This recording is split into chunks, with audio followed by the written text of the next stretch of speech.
Touch on health. Hi, welcome to another episode of your HT with your HG, your health tips with your health journalist. And I am Samira Labi, your HG. Today, our discussion will be what to do if you meet a collapsed person, what is expected of you when you meet a collapsed person. And we are fortunate to have the National Ambulance Service with us here today. We have in the person of Yakubu Aduayaloti, the station manager of Mamprobi Ambulance Station. And he's assisted by a member of the National Ambulance Service. And we have here Lydia Mens. Please, Lydia Mens. Lydia Mens. Yeah. All right. Mr. Aduayaloti, who is a collapsed person?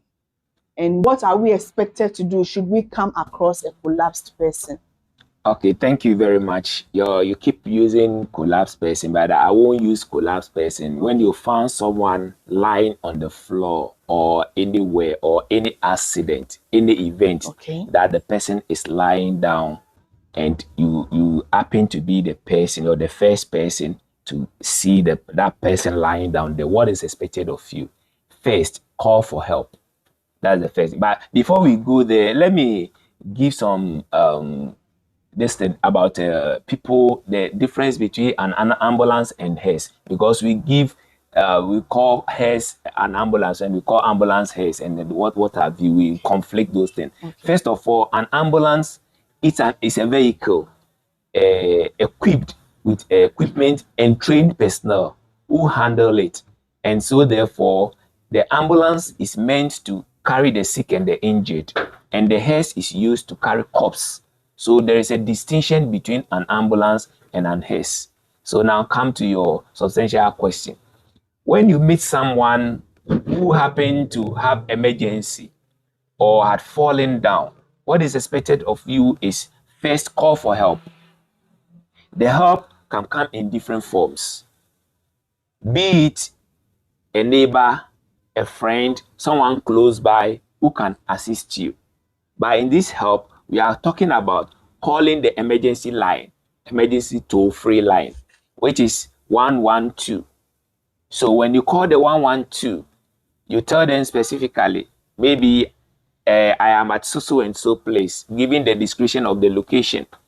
And then after that, you tell the situation. If you have gotten close to the person, maybe they can give you medical direction on what you should be doing before the trained personnel come there.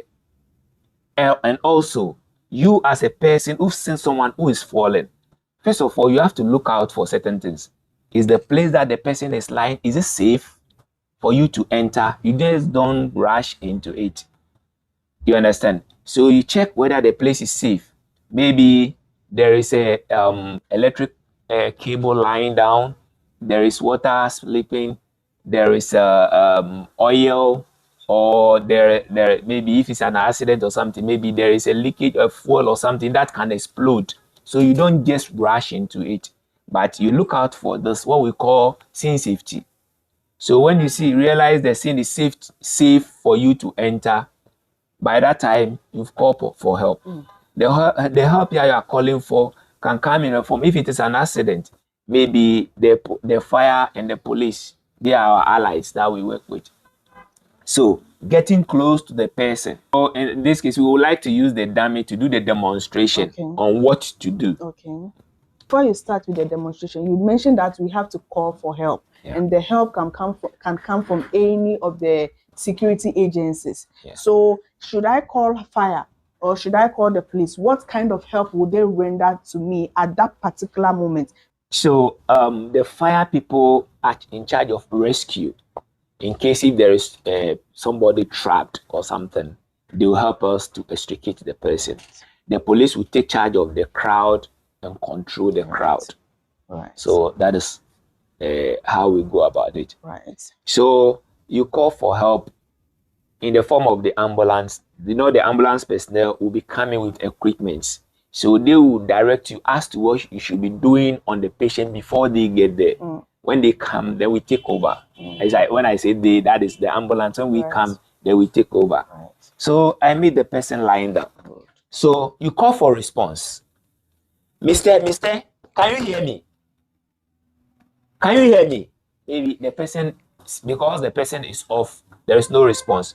You check for what we call carotid pulse, because in that circumstance, the person will be very ill, or the condition might have affected his breathing or circulation or what have you. So you check for what we call carotid pulse, which is at the vein there, at the neck.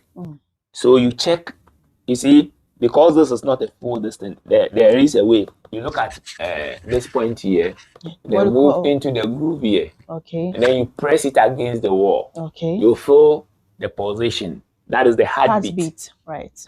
So if it is there, then you assist the person with air. Okay. That is ventilation. Okay. If it is not there, straightforward, you go to the chest compression. Okay. What we call cardiopulmonary resuscitation. That is CPR. Okay. So the aim of the CPR is to push oxygenated blood to the brain. Okay. Because at this point, our aim is to protect the brain. As I'm speaking now, I have 4 to 6 minutes to survive if something should happen to me. The brain can only be deprived of oxygen for not more than the 4 to 6 minutes. So anything more than that, the person may survive, but as a vegetable or as a dead person. So your aim is to manually push the oxygenated blood to the brain. Right. That is why we are doing the compression. Then that is pushing, because there is already oxygen in the system. So that will be moving. And you push till the person comes up or survived. Okay, so should you help with breathing? What are you going to help the person to do with that? If it is the ambulance team, we have this that we call the BVM, bag valve mask. If a layman and you are on the street, what can you do? If it's in your house, maybe your child, your wife, your husband, that one you can blow direct air into their mouth, pinching the nose. If it's an adult, pinching the nose and blowing the air through the. Pinching the nose means you are holding it, or you are just covering it. Yes, you pinch to hold it so that the air will not escape through the nose. Okay, so you blow and then you see the rise and fall of the chest. Meaning the air that you are giving is going inside. Okay, so with that, if it is not your child, someone you find on the road, that one, because of infection and other things again, you can use a clean handkerchief or a rubber, the polythene. You can make a hole inside and then you blow the air through that hole. Okay. And then you support the air. But when we come, we will use this because we are coming well prepared and equipped. And then we will use this one to blow the air into the system, and then it will be circulating. So that is what we do. So with the chest compression, the expectation is that within 1 minute, the heart pumps like 100 to 120 times. So that is the compression that we are doing. So 30 compression, 2 rescue breath. 30 compression, 2 rescue breath. Right. So if you are able to do a 5 cycle, it means you've done that 1 minute. Getting the 4 cycle, it's expected to get 120 times, pushing the air into the system. That is the oxygen into the system to recirculate. And then when you are pushing, you push hard and push fast. So push hard and push fast, and you allow the chest to recoil. That is, you make space for the chest to rise again. Okay, so let me go and do demonstration. I will do 1 person demonstration, and then my partner will join us to do the 2-person demonstration. So here we are. So you locate the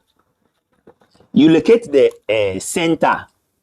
Of the chest. For we the men, it's easy because when you are able to locate the nipple, It's easy. Then you use the nipple line at the bridge and the center of this, and that is the sternum. Then you use the heel of your palm, depending on your dominant hand.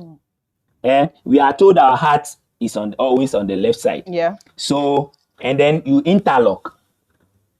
You come closer to the person, and you push hard, you push fast.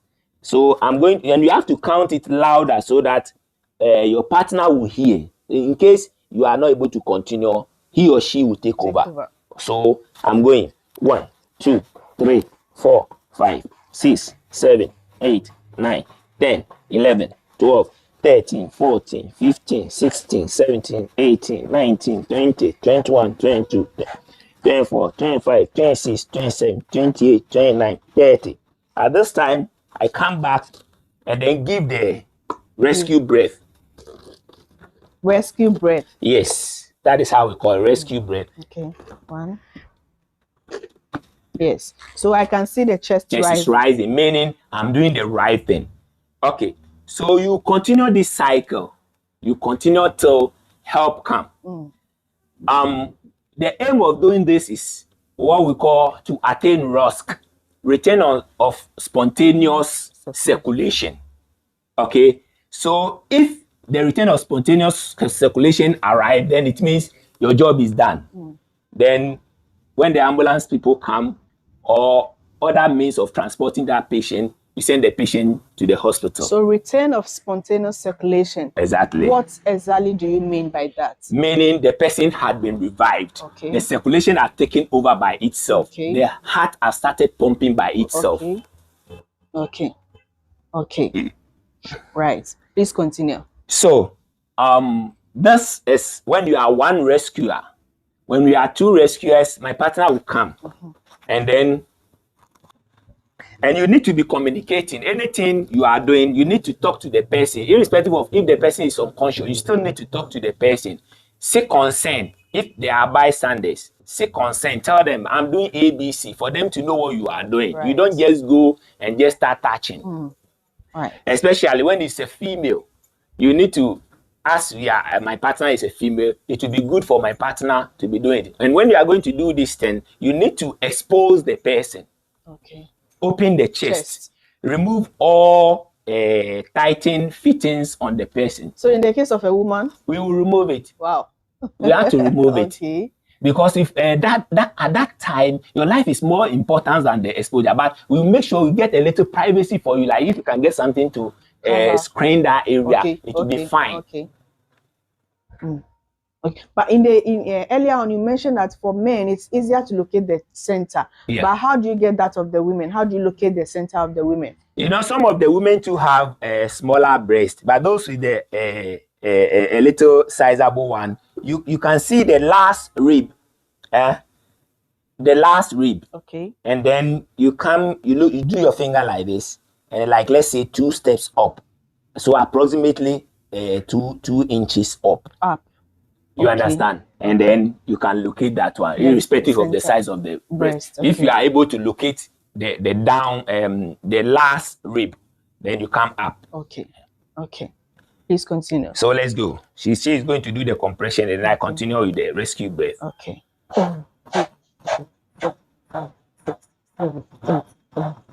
13, 14, 15, 16, 17, 18, 19, 20, 21, 22, 23, 24, 25, 26, 27, 28, 29, 30.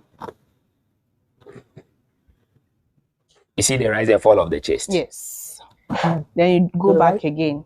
So then you continue, and it's the system goes on. One thing that you should know, look at the way I've done my hand. Look at my fingers. Okay. You see, we have what we call the EC techniques. If you don't hold it well to do the rescue breath, the air will not go. Okay. Or it can even occlude the airway. You see, so whilst you are doing this now, sometimes you just have to do held it, chin lift and held it, and then you can see that the person will start breathing. Okay. So we normally do a chest compression on somebody without pause. Without pause. Okay. You don't do compression on somebody with pulse. Okay. Okay. Okay. So Right. that is it. So the main thing is cardiopulmonary resuscitation. Okay. Meaning we are manually trying to restart the heart to work again. Okay. So if you are able to attain RUSC, that is return of spontaneous circulation, your work is done. Okay. Then you transport the patient to the facility for them to have a proper check on him or her. Okay. So assuming the ambulance or the National Ambulance Service has not arrived at the scene yet, and I'm a layperson, I'm trying to help by doing CPR for the patient, or should I say, yeah, at the accident scene. Yeah. After the round, the 4 rounds you mentioned, the person still is not breathing, or there's no pulse. What do I do? You continue to welcome. Okay. You continue to welcome. When we are coming, we have the AED in the ambulance, that is automated external defibrillator, Okay. which will mount on the patient. This AED will analyze the heart rhythm, Okay. if the heart is working. So it will be talking to you. It's automated, so it will be talking to you and give you the directives. You place the patches, and then one on the chest, one at the side, and then it will tell you, analyzing. It's about to shock. Clear yourself, move away from the patient. Maybe shock advice. Then you push the button and then it will shock. If you shock, it is going to restart the heart again. Okay. Maybe there are some rhythms which I wouldn't want to bother ourselves with that ones. So there are some rhythms that is supposed to give. If that rhythm is not normal, it will stop it and then restart it, and then it will get the normal rhythm, and then the heart will start working again. Right. So this is what you are supposed to do if you come across or if you meet someone in a collapsed state. Exactly. Okay, but in our local homes, or normally when we meet someone who is collapsed, the first thing we do is to pour water on the person. It's a very wrong thing that we have been doing. How dangerous is that? It's very, very dangerous. You can kill the patient. We mostly kill the patient before we send them to the hospital, and then we tend insulting the medical personnel at the facility. Assuming, you see, this is manual movement that I'm doing. My heart is automated. My breathing is automated. It's being controlled by some muscles which I don't have control over it. So since I don't have control, they do their own thing. So in case of collapse or any other thing, they don't work. So since they are not working, assuming you pour the water, and in the course of the water dropping down, I aspirate. The water will not go to, our nostrils are not meant for water to pass there. Yeah. And then our lungs too are not to hold water, but our stomach is made to hold water. So our lungs, there is just this thing there like a leaf. So it moves when water is coming, when food is coming. The epiglottis, which is like a leaf. So it moves.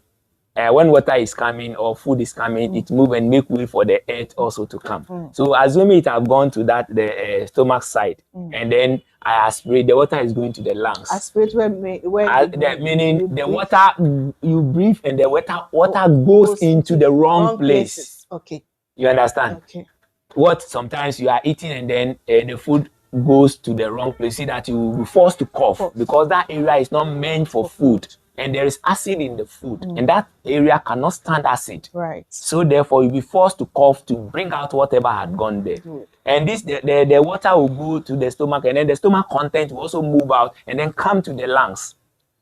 You understand? So you force the person to aspirate, and because it is autonomous, it is doing its own thing. It can't control anything. All it's doing is just pumping or is breathing, and then the water will go to the wrong place, and you have the person aspirating and die.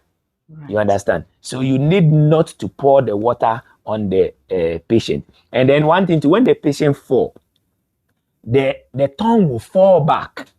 So the tongue falling back, it covers the bridge where the air will pass, and then it's also choke the person. Sometimes just a hair tilt or just a small maneuver, moving the patient to a recovery position. You see that whatever is there will come out, and then the patient will start. Did you say head tilt? head tilt. Yeah. Okay. So when it opens the airway, the air will start going in, and then the patient will come back. Okay. So sometimes you can see the person. There will be pulse, but there is no and the breathing is not good. If the breathing stop, it's likely the heart will also stop.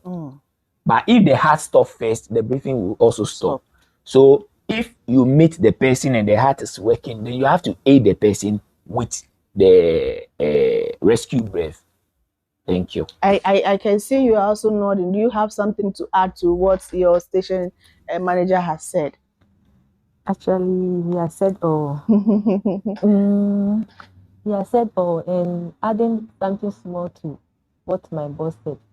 Sometimes after this Demonstration. we have something we call a recovery position. Okay. Yeah. So when we've ascertained the ROS, that is, you put the patient in a recovery position whilst we are waiting for the ambulance or means of transport to the higher facility. Okay. So can you please demonstrate the recovery position for us? Now we have attained the ROSC. We have what we call slap and salute. So I'm going to do like this. This is salute. And this is slap. You see here.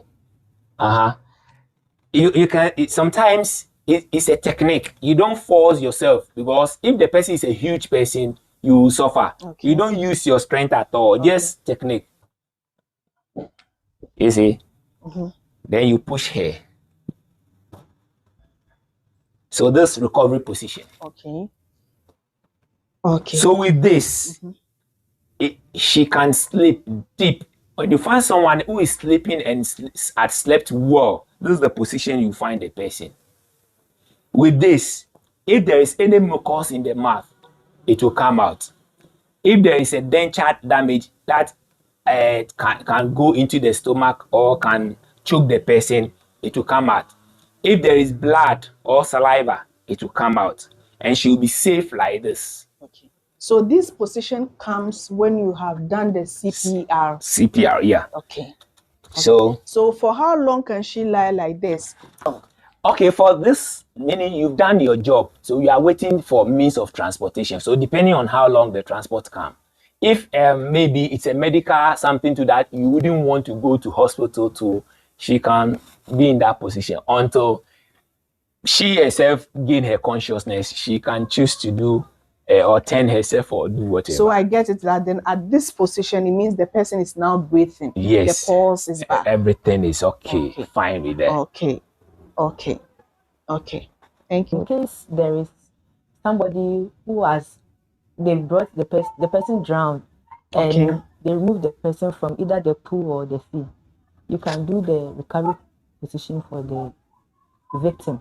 Okay. Yeah. Someone who was about to drown, or because somebody who has drowned, and they've removed either being a pool or whatever, instead of them pouring water or trying to press the stomach. You know, in some cases they'll be pressing the stomach, thinking that the person has consumed the water. So so you can decide to do the CPR. The CPR is it's only done when there is no pulse or breathing. So since there is pulse, you give the rescue breath. Yeah. So when you see that the person is reviving, everything is going on normal, you can put the patient in a recovery position so that whatever, being mucus or whatever, will come out. Okay, so the difference between the CPR and the rescue breath. Rescue breath is because is the pulse. Yeah. CPR correct me if I'm wrong. The CPR is only done when the patient is pulseless. And the person is not breathing. Yeah, that is when we only do the CPR. Okay. But that of the rescue breath, when there is a pulse, but the person breathing is not well. Yeah. Then you assist the person with rescue breath, being mouth to mouth. Okay. Or if there is a device for you to do the rescue breath. Okay. So when the person is a little bit stable, you put him or her in a recovery position. Right. With what we have done, that is the CPR you do for an adult. Yeah. Or the rescue breath you do for adults. Yeah. Do you do rescue breath for children too? Or CPR for children? Yeah, we do CPR for children. And I have seen your dummy. Would you like to demonstrate what you do for children too? Is it the same? Definitely. There are some, it's virtually the same, but in the children, you know, because the children beat faster than adults, so in their case, and then their heart rate too is also faster than adults. In adults, when there is no pulse before we do CPR, but in the neonates and the children, when their pulse rate is below 60, we do CPR for them. Then this neonate. We have the children and the neonates. There are differences. Yes. Yeah. The children are between after 1 year, those who can have started moving and those things. So with this one, that is the one that we do the 60. So this one, you know, for them, you can easily identify this thing. You have what we use the two thumbs and circling. 2 thumbs encircling, or 2 fingers like this. And that one, when you are 2, you do 15 compressions to 2 rescue breaths. But when you are alone, you do 30, and then you do two rescue breaths. All is 2. The rescue breaths are always 2. So I'm going to use the 2 thumb encircling. So 1, 2, 3, 4, 5, 6, 7, 8, 9, 10, 11, 12, 13, 14, 15, 16, 17, 19, 20, 21, 22, 23, 24, 25, 26, 27, 28, 29, 30. So let me change the position like this so that you can see. So you give the rescue breath. You see the rise? The rise of the chest. You see? Then you come again. Then you go 30. But if we are 2, I'll do 15, and then she will give the rescue breath. So now you can come on board so that you do that. And one thing is, we don't take things over the patient, because the possibility of you leaving something hitting the patient is high. So I'm going to do, and then she come. 1, 2, 3, 4, 5, 6, 7, 8, 9, 10, 11, 12, 13, 14, 15. You should have the breath.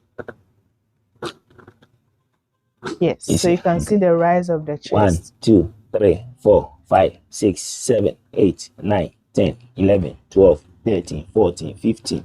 Another rescue breath. You see?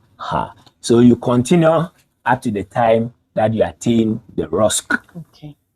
Right. The aim is you are restarting the heart to come back to normal. A child at 5 is a little sizable, so your 2 thumbs would not be okay. So sometimes you can use one hand like this, and then you use the heel. But you have to limit the kind of strength that is coming. We have a baby adult. You have some babies that when you look at their size, they are adults. You treat them like adults. And we have adults also who looks like baby. That's one too. You have to use that technique. If not, there are some negative indications when you are doing CPR. You can break their ribs. But here, the most important thing is for them to survive. The orthopedics people will mend the ribs if the ribs are broken. It's better to break a rib than to lose the person out. After, when you do the CPR for those cycles and you are not able to achieve your aim, you, assuming we transport the patient to a hospital, the doctor, although we the EMTs can confirm that the patient is gone, but when the patient is transported to the hospital, the doctor will confirm whether the patient is having a pulse or not. Then he will confirm the patient dead. So that one, because the ambulance is not meant to carry corpse or dead bodies, we will leave it for them to do the arrangement with the head to come and pick the body. So I get it that then in some cases, there are times you finish all the rounds of a CPR, but so there's no. So the question is, when do you stop doing CPR? Right. That's the question. When do you stop doing CPR? You stop your CPR when you are all exhausted, or when you've done it and there is visible. We have what we call the pupil are fixed and dilated. When you put light to it, they don't react. It doesn't show any. So the signs are all leading to tell you that the person is gone. But we are not to declare someone dead. Exactly. I was coming that. We are not to declare. So we also report back that we've done all the necessary things that is expected of us. But those are the signs that we are seeing. People fixed and dilated. And so therefore we cannot continue. So you can give me all the terminologies, but you know that this person will not survive. But because you are not, I can't say it will not survive. I can't say it will not survive. For the survivor, I can't say that. But I can say that this person, nothing is coming. Okay. So therefore, clinically, what I'm saying, the people are dilated and fixed. So it means there is no life there. But I won't tell you the person is dead because it is out of my scope. Exactly what I am saying. So it is not the place of the National Ambulance Service after you have done all your techniques and you know that there is no life there, but it's not in your place to declare or confirm someone dead. Yeah. So even if you know that this is the case, you will dare not say it. Right. Right. Okay, please continue. Yeah. So with that, you maybe you are 4 or 5. You've all done what is expected of you. You've done many cycles. Still, the response is not coming. Then what will you do? We call for medical direction. We also have doctors. We have arena coordinator, arena administrative managers who are there, and then you tell them the situation, and they will advise what you should do. Yeah. Because if the condition is that bad, you can't transport. You need to do what is expected of you on the field before you transport. And one thing that the public had been doing is that the moment you get there, they just pick the person, rushing you into them. That is not how we work. They claim, or some of them think they know more than, and you are wasting time, and what have you? Why are you wasting time? But we need to assess the person. Sometimes you're not even getting down from the ambulance. They just open the ambulance, pushing the person in it. Maybe it can even be a dead body that they are putting in there. You understand? So the public should exercise restraint. When we come, they should give us the time. We need them. We'll give them job to do, because we know Ghanaians, you are very good at that thing. Everybody is trying to help. And they are willing to help. They are willing to help. So we'll give you something to do. Right. We'll let some people direct traffic, some people pick up the debris, do something, and then we also assess the patient and do what they need for. You understand? Yeah, because if not because of that person, maybe you will not be even standing there. So since you have come to stand there, it means you have interest. So therefore, let's do the right thing at all times, and then we'll help save Mother Ghana. Thank you very much. So, yes, Ghanaians, we know you have the spirit of assisting. You have the spirit of helping when you meet accident scenes. But please, when the National Ambulance Service arrives, please give them that space to do their job, because that is why they are there. They have the men, they have the tools, and they have the techniques or the required techniques to do what is expected or what should be done. So please give them the space to operate as they should. So thank you very much, Mr. Adwayi Alote, and thank you very much, Lydia, also for Lydia Mengs. This has been your HT with your HJ. And once again, I am Samira Labi, your HJ. See you next time.